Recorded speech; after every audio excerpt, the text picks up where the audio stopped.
आज गोवर्धन पूजन की बहुत बहुत बधाइयाँ। संपूर्ण भारतवर्ष में, देश विदेश में विराजमान सभी श्रोता भाई बहनों को भगवान गिरि गोवर्धन नाथ जी के पूजन की बहुत बहुत बधाइयाँ। आस्था चैनल के सभी श्रोताओं को, भाई बहनों को, फेसबुक यूट्यूब पर कथा का रसास्वादन कर रहे सभी श्रोता भाई बहनों को भगवान गिरि गोवर्धन नाथ जी के पावन चरणारविंद का रसास्वादन प्राप्त हो, रस तत्व प्राप्त हो। कल अपन सभी ने कथा में श्रवण करा, दीपमाली का उत्सव, दीपावली का पर्व मनाया। 5 दिवसीय शिव लक्ष्मी पूजन का जो क्रम चल रहा है, उसी लक्ष्मी पूजन में आज अपन चतुर्थ दिवस में प्रवेश कर रहे हैं। बड़े सौभाग्यशाली हैं आप और हम, जो भगवान गिरि गोवर्धन नाथ जी के पावन चरणारविंद का रसास्वादन करने का अपन सबको सौभाग्य मिला है। ठाकुर जी की कृपा, दया, उदारता। कल दीपावली का पूजन आप सभी ने करा। आप और हमने मिलकर खूब दीपोत्सव मनाया, माता लक्ष्मी को अपने घर में बुलाया। पर निवेदन है, केवल माता लक्ष्मी को ही अकेले नहीं बुलाना है। हमें माता लक्ष्मी से निवेदन करना है, माँ आप जब गणेश जी को लेकर आए तो बुद्धि के देवता को लाएं। आप जब गणेश जी को लेकर आए तो रिद्धि सिद्धि को भी लेकर आए। श्रेष्ठ बुद्धि,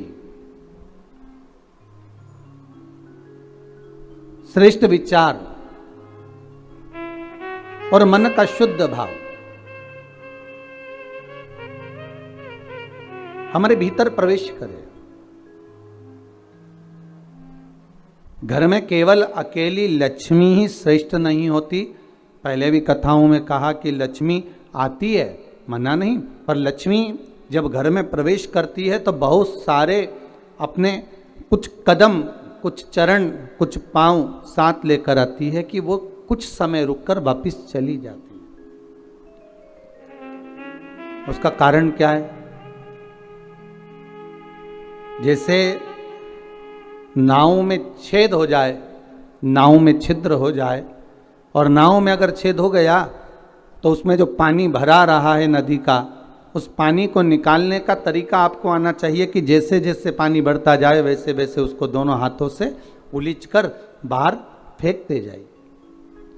अगर वो पानी बाहर नहीं गया तो उस नाव में भराते भराते भराते भराते एक दिन वो नाव डूब जाती है। उसी तरह घर में जब संपदा बढ़े, धन बढ़े, वैभव बढ़े, लक्ष्मी बढ़े, तो इन दोनों हाथों से प्रयोग कर कर कहीं सत्कर्म में हमें लगाते रहना चाहिए।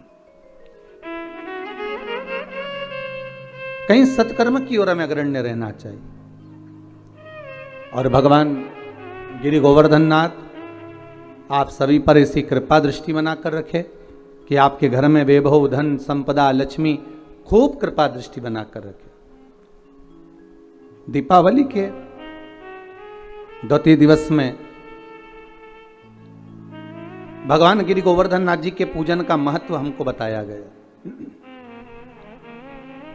आप सभी के यहाँ गाय के गोबर के गोवर्धन जी बनते हैं और उनका पूजन हम सब करते हैं।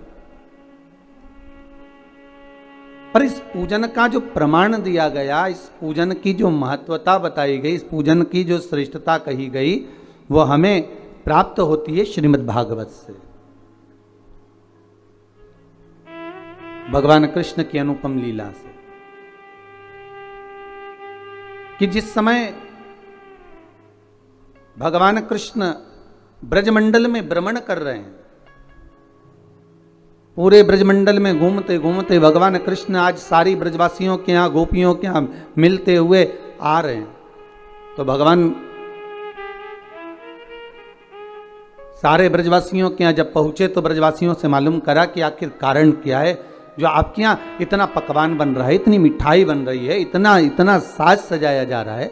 जैसे कल आपसे कोई पूछता या एक दिन पहले आपसे 2 दिन पहले कोई पूछता दीपोत्सव के पहले कि साहब आपने इतना सारा गुजिया बनाया है, पपड़ी बनाई है, खाजा बनाया है, मठरी बनाई है, खुरमे बनाए हैं, खूब सारा सामान तैयार कर कर रखा है आपने, तो ये किसके लिए रखा?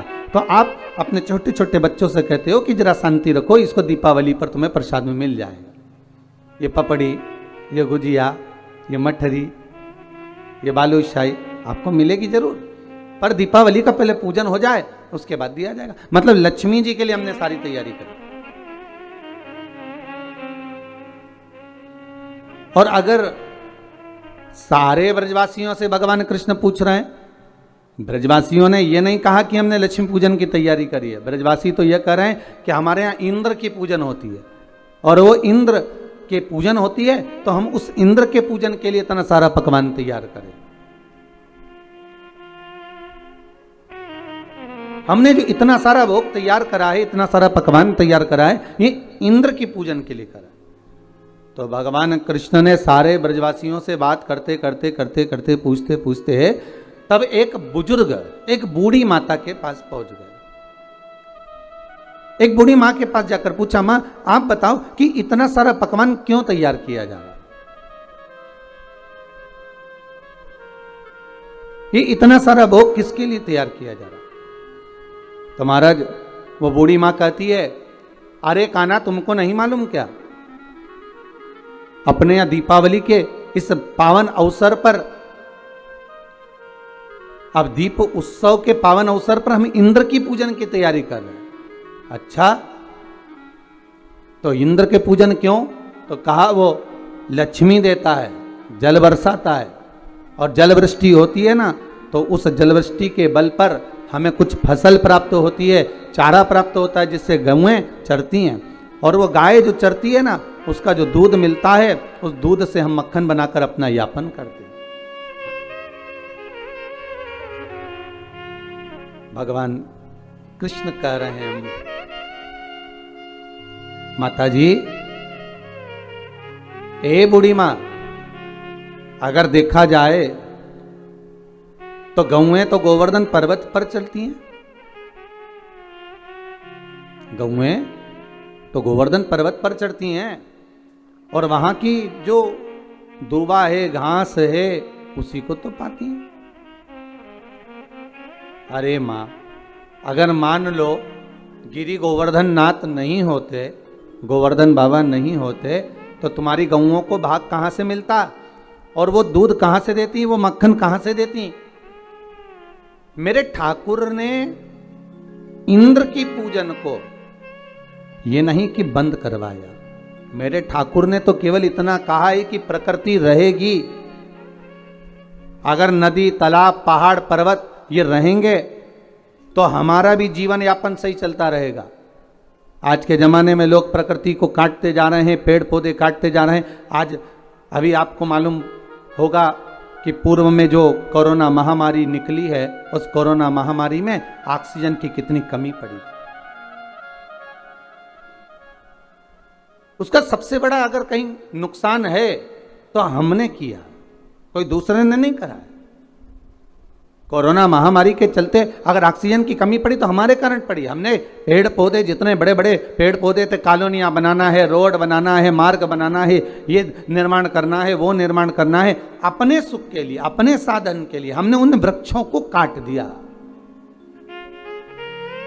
हमने उन वृक्षों को नष्ट कर दिया, हमने उन वृक्षों में आग लगा दी। और अभी भी हम बंद नहीं हुए इन वृक्षों को काटने से, अभी भी हम काट रहे हैं। हमारे नदी नाले, तालाब, सरोवर जितने भी बने हुए हैं, इन सारे नदी नाले, तालाब, सरोवर में हमने इतना कचरा पटक दिया, इतना कचरा डाल दिया कि वो नदी नाले अभी तक साफ नहीं हो पाते। सारे अगर हम कर रहे हैं अपना नाश, हम अपने जीवन को नष्ट स्वतः कर रहे हैं, स्वयं कर रहे हैं, क्योंकि प्रकृति है, तो हम हैं, और प्रकृति नहीं तो हम भी नहीं। भगवान कृष्ण यही कह रहे हैं, भगवान कृष्ण यही समझा रहे हैं कि मां अगर पूजन करना है तो गोवर्धन नाथ जी का पूजन करने चलो ना। इस गिरिराज पर्वत का, इस गोवर्धन नाथ जी का अपन आनंद से पूजन करें। माता एक बूढ़ी माँ को समझाया, तब यशोदा जी के पास गए और यशोदा मैया के गले में बैया डालकर मेरे ठाकुर जी कह रहे हैं, माँ अब आप क्या कर रही हो? माँ कहती है इंद्र के पूजन की तैयारी। माँ इंद्र का पूजन नहीं, गोवर्धन नाथ जी का करो, गिरिराज बाबा का। कौन है गोवर्धन नाथ?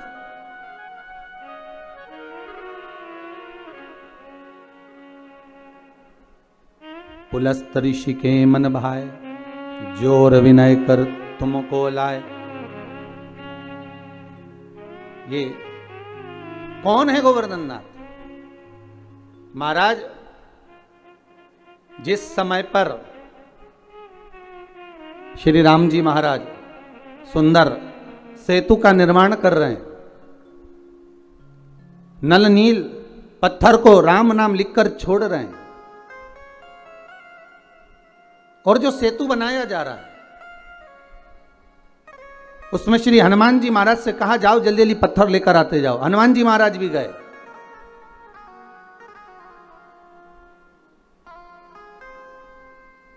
महाराज और हनुमान जी महाराज गए और गिरी गोवर्धन नाथ जी को उठाकर लिया है। अब पर्वत को लाते लाते लाते लाते उन्होंने कहा इतना विशाल पर्वत है, एक ही जगह पर रख दूंगा तो बस वहीं से मार्ग बन जाएगा। पर लाते लाते इतने में सूचना मिल गई कि अब तो इस सेतु का निर्माण हो चुका है, अब सेतु का निर्माण हो गया, अब नहीं लाइए, आप उसको रख दीजिए, जहां से लेकर आ रहे हो वहीं पर रख दीजिए, जहां पर हो वहीं रख दो। श्री गोवर्धन नाथ जी को सारे बंदर जितने भी बानर थे सारे के सारे जो पर्वत ला रहे थे, हनुमान जी ने जैसे ही गोवर्धन नाथ जी को नीचे रखा, सारे बानरों ने उनके ऊपर शिलाओं को रखना प्रारंभ कर दिया। प्रारंभ करा तो गोवर्धन नाथ जी की आंखों में जल भर गया और जल भर कर श्री हनुमान जी से बोले, हनुमान तुम राम काज के लिए मुझे लेकर जा रहे थे, पर तुमने मुझे बीच मार्ग में रख दिया है। अगर मुझे भगवान नहीं मिले तो हे हनुमान मैं तुम्हें श्राप दे दूंगा कि तुम्हारी भी सेवा करने वाला बीच मार्ग में रह जाएगा। हनुमान जिसको मिलाने के लिए लेकर आए हो कम से कम एक बार उसका दर्शन तो करा देते, एक बार उससे मिला तो देते। हनुमान जी की आंखों में जल भर गया। हनुमान जी महाराज ने राम जी से जाकर कहा, नाथ वो गोवर्धन पर्वत तो मुझे श्राप दे रहा है, गोवर्धन नाथ जी की वो कंदराएं मुझे श्राप दे रही हैं। बाबा राघव जी, हे प्रभु जी आप बताओ मैं क्या करूं? भगवान राम जी ने कहा, गोवर्धन पर्वत से जाकर कहो तुम चिंता मत करो, अभी त्रेता के अंतर्गत तुम्हें लेकर आ रहे थे, तुम विश्राम करो इसी जतिपुरा में ब्रजमंडल में। जब भगवान राम का अगला अवतार होगा कृष्ण अवतार, तब स्वयं भगवान कृष्ण आप जो प्रतीक्षा कर रहे हो, जो बाट जो रहे हो, जो इंतजार कर रहे हो, भगवान स्वयं राम कृष्ण का अवतार लेकर आएंगे और भगवान कृष्ण बनकर आकर आपकी पूजन करेंगे। देखिए शिव महापुराण में भी पहले वर्णन किया कि आप अगर इंतजार कर रहे हो, आप भगवान की बाट जो रहे हो, इंतजार कर रहे हो, प्रतीक्षा कर रहे हो, विश्वास रखकर भगवान का भजन कर रहे हो, एक दृढ़ता बनाकर, एक भरोसा रखकर, विश्वास रखकर, दृढ़ता रखकर अगर भगवान की भक्ति में डूबे हो तो ये पक्का है आज नहीं तो कल मेरा महादेव, मेरा ठाकुर, मेरा राम, मेरा कृष्ण आपको मिलेगा जरूर, प्राप्त जरूर होगा।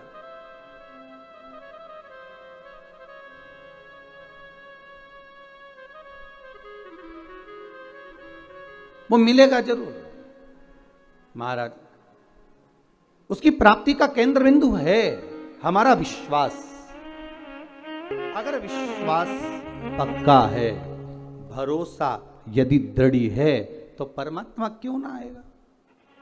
हनुमान जी जाओ गोवर्धन नाथ जी से कहकर आओ, आप इंतजार करना, बाट जोना, प्रतीक्षा करना, राम अगला अवतार लेकर द्वापर में, कृष्ण अवतार में अवश्य आएंगे। और आएंगे तो आएंगे, दर्शन तो मिलेगा ही, साथ में बड़ी कृपा होगी, हम आपकी पूजन भी कर देंगे। स्वयं पूजन करेंगे। बड़ी करुणा हो। जाओ जरा बोलो, ठीक है मां। हनुमान जी पहुंचे गिरिराज बाबा के चरणों में। गोवर्धन, श्री गोवर्धन नाथ, अये गोवर्धन नाथ। गोवर्धन जी बोले, आइए हनुमान जी, कैसे आना हुआ? हनुमान जी कहते हैं, मैंने पूछ कर आया हूं श्री राघव जी से, श्री राम जी महाराज से आज्ञा लेकर आया हूं। केवल आपको दर्शन नहीं देंगे, मेरे राम जी जब कृष्ण अवतार लेकर आएंगे तब आपकी स्वयं पूजन भी करेंगे। शास्त्र कहता है, विश्वास रखने वाला, प्रतीक्षा रखने वाला, दृढ़ता रखने वाले के लिए भगवान केवल खाली हाथ नहीं आते, कुछ ना कुछ देकर ही जाते, कुछ ना कुछ प्रदान करके ही जाते। और मेरे ठाकुर जी ने वही करा। आज मैया यशोदा से मेरे भगवान कह रहे हैं, मैया गोवर्धन नाथ जी का पूजन करो। कौन गोवर्धन? अरे जिस पर्वत पर गौएं चरती हैं, जिसका दूध हम प्राप्त करते हैं गौओं का, और उससे माखन बनाकर अपना यापन करते हैं, मां उस गोवर्धन नाथ जी का पूजन करो। कान्हा, लाला, तुझे मालूम है इंद्र की अगर पूजन नहीं करेंगे तो वो कितना क्रोध करेगा? भगवान कहते हैं, मैया अगर देवता क्रोध करे तो वो देवता ही नहीं हो सकता, क्योंकि क्रोध तो असुरों में भरा होता है, राक्षसों में भरा होता है। जिसको क्रोध आए वो देवता नहीं हो सकता। अगर संसार के मनुष्य में एक पल के लिए, एक क्षण के लिए अगर गुस्सा आता है तो समझ लेना उसमें थोड़ी देर के लिए राक्षस भरा जाता, असुर भरा गया। एक क्षण के लिए उसकी असुर प्रवृत्ति हो गई। मानव के शरीर में 3 चीजें राक्षसी हैं। पहले नख, दूसरे दांत, और तीसरा मनुष्य के भीतर का क्रोध। मानव के शरीर में ये 3 चीज राक्षसी हैं। एक नख, उसका काम है केवल नोचना। दूसरा है दांत, उसका काम है केवल काटना। और एक है क्रोध, जिसके माध्यम से अपशब्द कहना, ताने देना, या किसी के लिए कुछ बोल देना, उसके लिए निंदा, उसके लिए अपशब्दों का कुछ पिटारा धर देना। ये 3 चीज राक्षसी है। अब नख का तो आप कुछ बिगाड़ नहीं सकते कि पूरे नख उखाड़ कर फेंक दोगे। दांत का भी कुछ नहीं बिगाड़ सकते कि पूरे दांत निकाल के फेंक दोगे। क्यों भाई दीनानाथ जी? दांत का भी कुछ नहीं कर सकते कि इसको निकाल कर फेंक दिया जाए। है? अब बचा केवल एक क्रोध। महाराज, केवल एक क्रोध बचा। तो क्रोध तो अपने हाथ में है कि महाराज चाहे कुछ भी हो जाए, हमारे भीतर इस क्रोध रूपी राक्षस को हमें प्रवेश नहीं देना है। रावण कितना अच्छा था, कितना ज्ञानी था, पर कभी कभी क्रोध में आकर जब वो शब्दों के बाण कहता था तो अपनों को चोट पहुंचा देता था। कंस भी था, हिरण्यकशिपु भी था, हिरण्याक्ष भी था। महाराज, क्रोध भी राक्षस प्रवृत्ति का एक प्रतीक है। उस क्रोध पर संयम। मां, आप कह रही हो कि इंद्र देवता को क्रोध आ जाएगा, तो क्या इंद्र अगर देवता है तो क्रोध आना चाहिए? इंद्र अगर देव हैं तो उनको क्रोध रहना चाहिए? हम जिन देवताओं की पूजन करते हैं, हम जिन देवताओं को मनाते हैं, हम जिन देवताओं को अगरबत्ती लगाते हैं, धूप बत्ती लगाते हैं, दिया लगाते, नारियल फोड़ते, प्रसाद चढ़ाते, माला चढ़ाते, फूल चढ़ाते, अगरबत्ती लगाते, जिनके आगे हम धोख लगाते, प्रणाम करते, अगर उन देवताओं को हमारे पूजन ना करने पर क्रोध आए तो समझ लेना कि वो देवता नहीं है। देवता को क्रोध नहीं आता, क्रोध आता है असुर प्रवृत्ति को, राक्षस प्रवृत्ति। महाराज, मां चलो गोवर्धन नाथ जी का पूजन करने के लिए। देखिए, द्रोणागिरी राजा के 3 पुत्र हैं। कितने पुत्र हैं? 3। द्रोणागिरी महाराज के 3 पुत्र हैं। द्रोणागिरी के तुम युवराजा, भक्तन के साधो हो काजा, मुनि पुलस्त जी के मन भाए, जोर विनय कर तुमको लाए। तो द्रोणागिरी जी के 3 पुत्र हैं। पहले नंबर पर द्रोणार्थ, दूसरे नंबर पर कांतानाथ, तीसरे नंबर पर गोवर्धननाथ। भारत की भूमि के 3 पर्वत ऐसे हैं जिनकी परिक्रमा होती है। पहले द्रोणार्थ जो काशी में विराज रहा है, काशी जो बसा हुआ है, काशी का जो आनंद है वो द्रोणार्थ के कारण। 5 कोस की काशी महाराज, अगर हम काशी की परिक्रमा करते हैं तो समझ लो वो द्रोणार्थ की ही परिक्रमा है। दूसरे नंबर पर कांतानाथ जो चित्रकूट में जिनका निवास है, राम जी के विश्राम के लिए, राम जी को आराम करने के लिए श्री हनुमान जी महाराज ने पहले ही द्रोणागिरी से उनके दूसरे नंबर के पुत्र कांतानाथ जी को लाकर रख दिया। दूसरे नंबर पर हैं कांतानाथ जिनकी परिक्रमा होती है महाराज 3 कोस की। कभी कई लोग कहते हैं 5 कोस की है, कोई कहते हैं 3 कोस की है, पर ये तो भगवान का भाव है कि आप जिस भाव से करते हैं भगवान उस भाव से निवास करता है।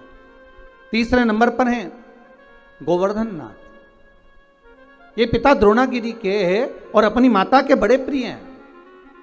माता पिता का जो स्नेह रहता है वो जरा छोटों पर ज्यादा रहता है, छोटे पर ज्यादा प्रियता रहती है।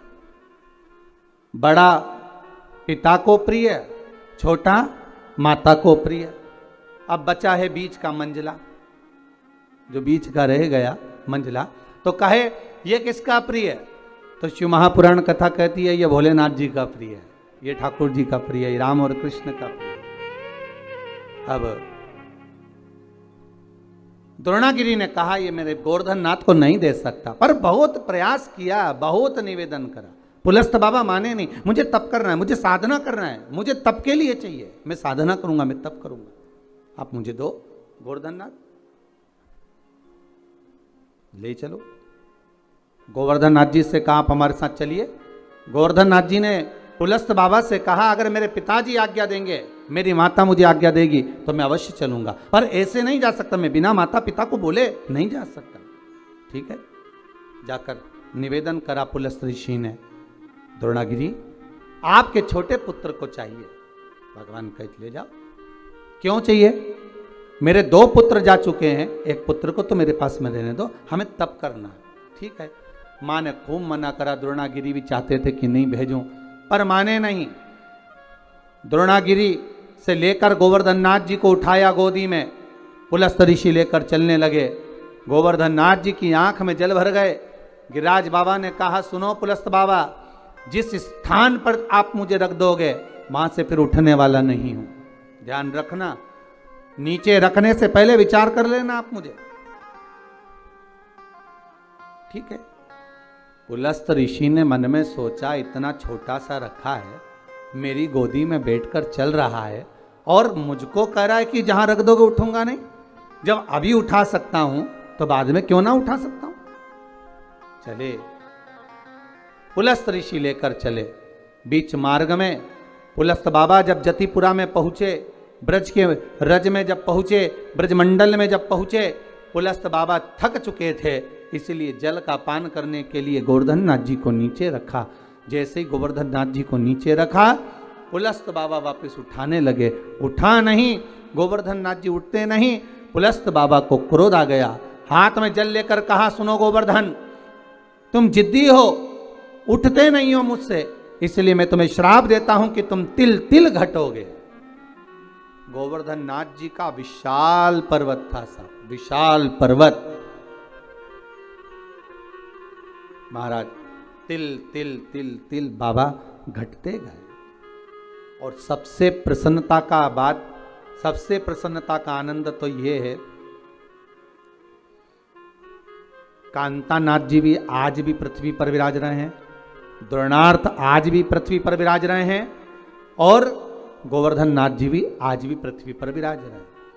तो मैया यशोदा से भगवान कृष्ण कह रहे हैं मैया चलना, गोवर्धननाथ जी का पूजन करने चले। मां चलो।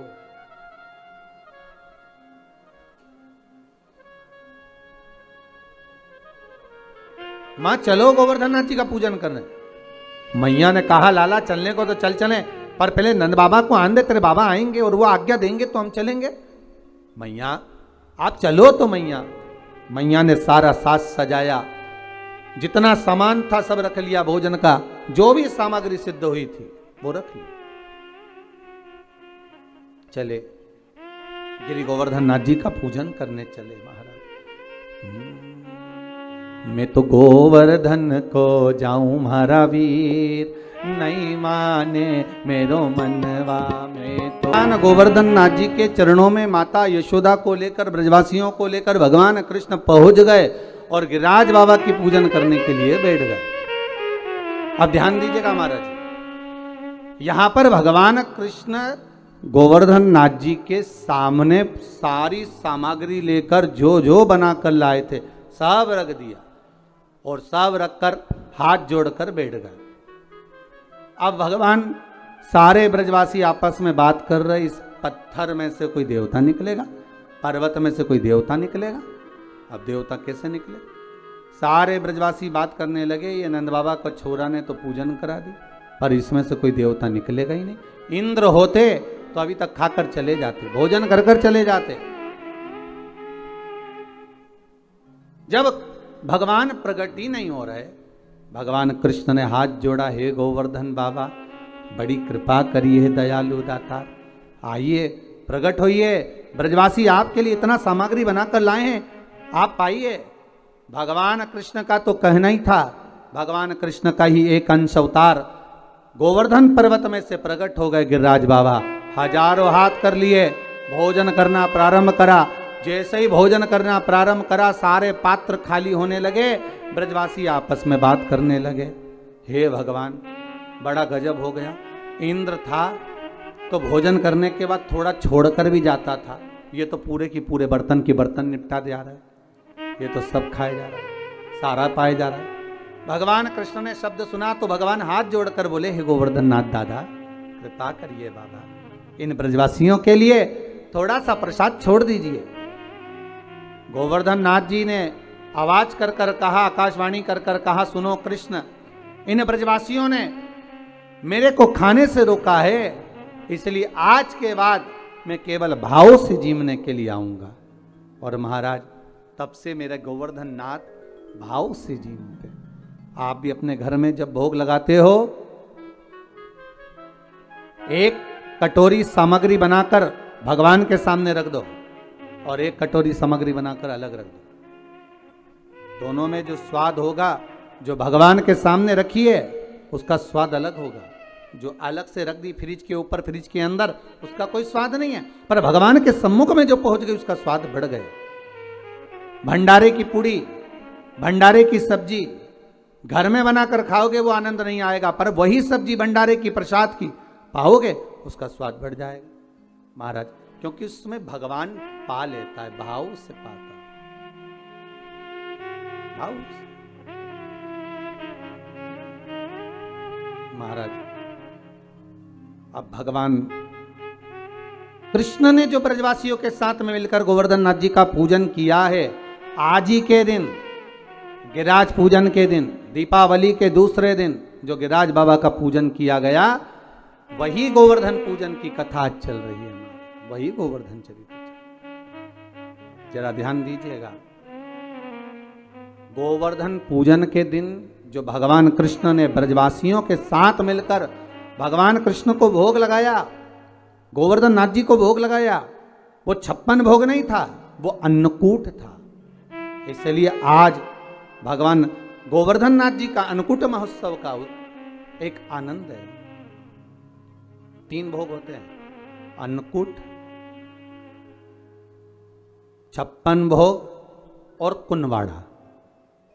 महाराज दीपावली के दूसरे दिन जो आप भगवान को भोग लगा रहे हो ये अन्नकूट है। 56 भोग कब लगे? जब भगवान कृष्ण ने गोवर्धन पर्वत को अपनी उंगली पर लिया, 7 दिवस तक जलवृष्टि हुई, 7 दिवस भगवान पर्वत को अपने उंगली पर धारण कर कर रखे। एक दिन में मेरे श्री जी बाबा को, मेरे ठाकुर को, मेरे कन्हैया को, मेरे कृष्ण को एक दिन में 8 बार भोजन आता है। 7 दिन तक भगवान जब तक गोवर्धन पर्वत को अपनी उंगली पर धारण करके रखे तब तक भगवान ने कुछ नहीं पाया। और जब 7वां दिन पूर्ण हुआ तो एक दिन में 8 बार भोग लगता था, इसलिए 7 दिन का 8 बार का भोज इकट्ठा करके भगवान के सामने रखा तो सतवटु 56, ऐसे भगवान के सामने 56 भोग आया। तो आज जो भोग लग रहा है वो अन्नकूट है, वो अन्नकूट है महाराज। तो महाराज जो दीपावली के दूसरे दिन लगा वो अन्नकूट है। पर्वत उठाने के बाद 7 दिन का जो भोज इकट्ठा हुआ वो लगाया, वो 56 भोग है। और भगवान कृष्ण के साथ में सारे ब्रजवासी नंद बाबा के साथ में मिलकर जो भगवान गोवर्धन नाथ जी का प्रति समय पूजन करने जाते थे और जो भगवान को भोग लगाते थे वो उसको कुनवाड़ा कहा गया। कुनवाड़े का मतलब है कुनवे के साथ, परिवार के साथ में जाकर भगवान को भोग लगाया जाए, वो कुनवाड़ा है, वो कुंजवाड़ा। महाराज सारे ब्रजवासी भगवान का पूजन करा, आ गए। देवऋषि नारद इंद्रदेव के पास पहुंच गए। महाराज श्रीमन नारायण पृथ्वी पर आपका पूजन होता था, अब आपका पूजन बंद हो गया, ब्रजवासियों ने बंद कर दिया। इसके कहने पर कहा नंद बाबा के छोटे से पुत्र के कहने पर तुम्हारा पूजन बंद कर दिया। इंद्र को क्रोध आया, अपार जलवृष्टि कराई, खूब जल, कहते हैं इतना जल गिरवाया और ऐसी मोटी मोटी बूंदें गिरवाई कि गोवर्धन नाथ जी के पत्थर की शिला पर, पर्वत पर आज भी बूंद के निशान हैं जो इंद्र ने बरसवाई। सोचिए पर्वत पर पानी की बूंद के निशान हैं तो सांसारिक जीव का क्या हुआ होगा। जब क्रोध बरसता है तो ना जाने कितनों को लेकर चला जाता। क्रोध जब बरसता, क्रोध आया, सोचा अब क्या करा जाए। सारे ब्रजवासी भगवान कृष्ण के पास गए। लाला तूने गोवर्धन नाथ जी का पूजन कराया था, लाला अब बचा ले। कन्हैया कहते हैं ब्रजवासियों, जिसको तुमने अगरबत्ती लगाई, जिसको तुमने धूप बत्ती लगाई, जिसको तुमने दिया लगाया, जिसका तुमने पूजन करा, चलो उसकी शरण में चलते हैं। सारे के सारे उस गिरिराज बाबा की शरण में चले। बाबा गोवर्धन नाथ जी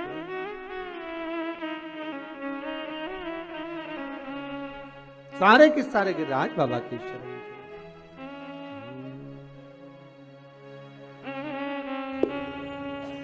सब के सब मिलकर गिरिराज बाबा के चरणारविंद में जाने लगे और बाबा के चरणों में पहुंचकर निवेदन करा है। गिरिराज बाबा से कहा बाबा जलवृष्टि हो रही है, कृपा करिए।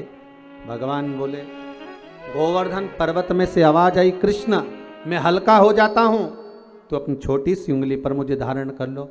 भगवान कृष्ण ने गोवर्धन नाथ जी को अपनी छोटी सी उंगली पर धारण करा।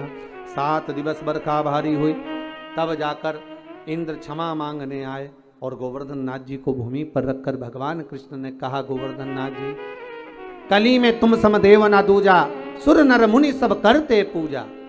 हे गोवर्धन नाथ, कलयुग में तुम्हारे समान कोई देव नहीं होगा। संसार के लोग आपकी पूजन कर कर सुख पाएंगे, जो आपकी परिक्रमा लगाएगा, दूध चढ़ाएगा, मनवांछित फल पाएगा। ऐसे मेरे गोवर्धन नाथ जी हैं। आप जो 4 दिवसीय, आज चौथा दिवस है लक्ष्मी पूजन का, 3 दिवसीय जो पहले पूजन कर चुके हैं, आज चौथा दिन। जो पूजन की थाली आपने सिक्के रख रखे हैं, उसी पूजन की थाली में जल का छींटा देकर रोली चावल मोली हल्दी से पूजन करना है। लाल पुष्प समर्पित करना है। 7 2 हल्दी की गठान, 2 कमल गट्टे,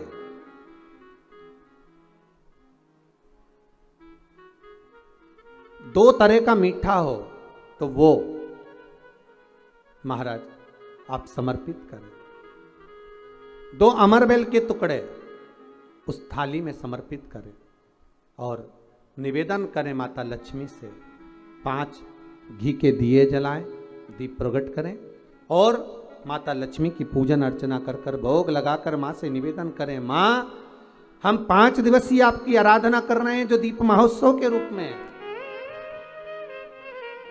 कृपा करो माँ, हमारे घर में धन वैभव लक्ष्मी का भंडार भरो माँ।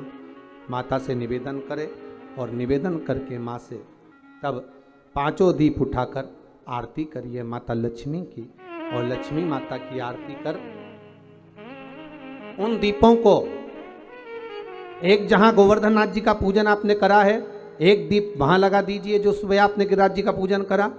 दूसरा दीप पानी के परिंडे के पास लगा दीजिए जो हंडा आपने पानी का भरा हुआ है। तीसरा दीप घर के हॉल में जो मुख्य द्वार हो उसके पास में, जो मुख्य द्वार हो उसके नजदीक में लगा दीजिए महाराज।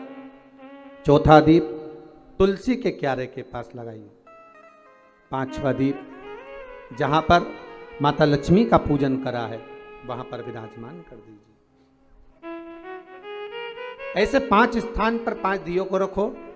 थोड़ी देर द्वार के पास में माता लक्ष्मी का आवाहन करो, माता लक्ष्मी से विनती करो, हे माँ आप हमारे घर में सदा विराजमान रहिए।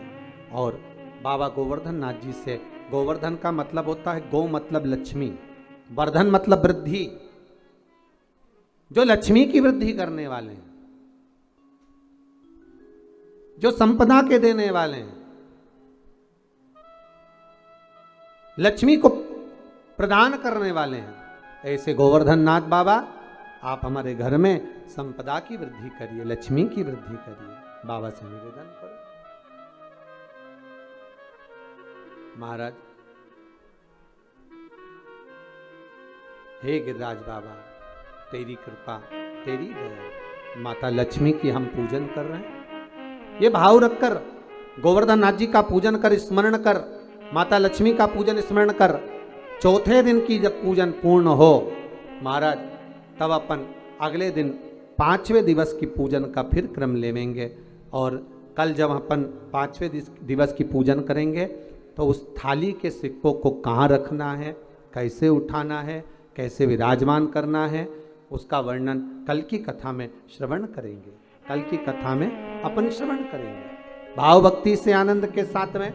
आप सब पूरी आस्था चैनल के माध्यम से, फेसबुक यूट्यूब के माध्यम से जो आप 5 दिवसीय शिव लक्ष्मी पूजन का स्मरण कर रहे हैं और दीपावली का पावन पर्व 5 दिवस का मना रहे हैं, उसकी बहुत बहुत बधाई हो। भगवान भोलेनाथ, कुबेर भंडारी, कुबेरेश्वर महादेव आपके भंडार भर के रखे। भाव से आज गिरिराज पूजन का 4th दिवस यहाँ विराम की ओर ले रहा है। कल 5वें दिवस की कथा का रसोपान करते हुए और पूजन का विश्राम करते हुए माता लक्ष्मी को अपने अपने घरों में विराजमान करेंगे।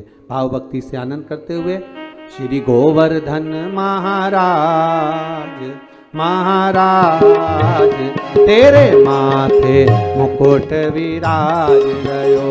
श्री गोवर्धन महाराज महाराज तेरे माथे मुकुट विराज रयो। श्री गोवर्धन महाराज महाराज तेरे माथे मुकुट। महादेव श्री शिवाय।